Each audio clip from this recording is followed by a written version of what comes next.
À gauche, nous avons un cube d'arête 5 cm et nous avons un solide EBCGF qui est un solide qui comporte 5 faces et 5 sommets. Il y a une face qui est BCGF qui a la forme d'un polygone, un carré, et toutes les autres faces sont des triangles. Et il y a un sommet commun. Un solide dont une face est un polygone et dont toutes les autres faces sont des triangles, Et il y a un sommet commun. on dit que c'est une pyramide.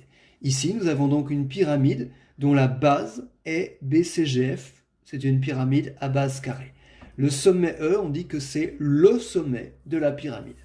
Et le segment EF, c'est un segment qui joint le sommet de la pyramide à un point du plan de la base. Et ce segment est perpendiculaire à la base. On dit que c'est une hauteur de la pyramide. Les faces qui ne sont pas la base, ce sont des faces latérales, face sur le côté, et ces faces latérales sont toutes des triangles. Ici, ce sont 4 triangles de sommet E, ECG, EFG, EFB et EBC. Nous allons maintenant construire cette pyramide en 3 exemplaires. Pour cela, nous allons avoir besoin d'un patron.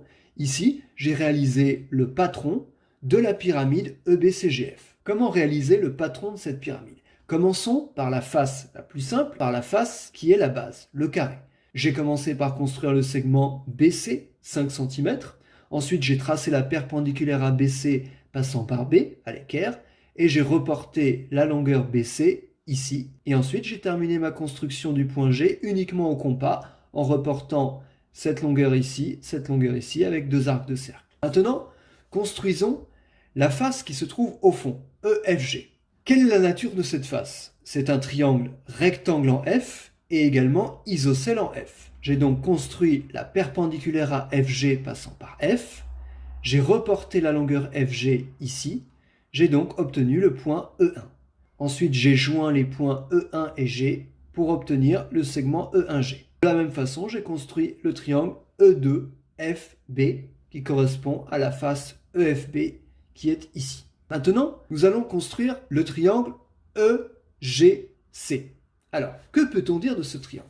Eh bien, ce triangle, c'est un triangle rectangle, EGC. L'angle EGC qui est ici est droit. Pourquoi?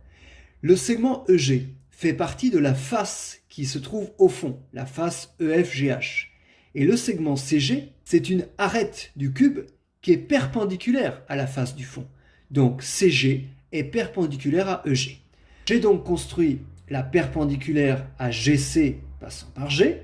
Et ensuite, pour obtenir la longueur du segment GE4, j'ai reporté tout simplement cette longueur-là au compas, ici, puisque E1G et E4G ont la même longueur. Quand la pyramide sera formée, ça formera l'arête EG. Donc, sans connaître cette longueur, je l'ai reportée au compas en construisant un arc de cercle ici. Il suffit à la règle de relier E4 et C. Maintenant, il reste à construire la dernière face, EBC. Comme on a la longueur EB qui est tracée ici et qu'on a la longueur EC qui est tracée ici, il suffit de reporter au compas cette longueur-là ici avec un arc de cercle, cette longueur-là ici avec un arc de cercle. On a la position du point E3. Sans même connaître cette longueur ni cette longueur, on les a simplement reportées.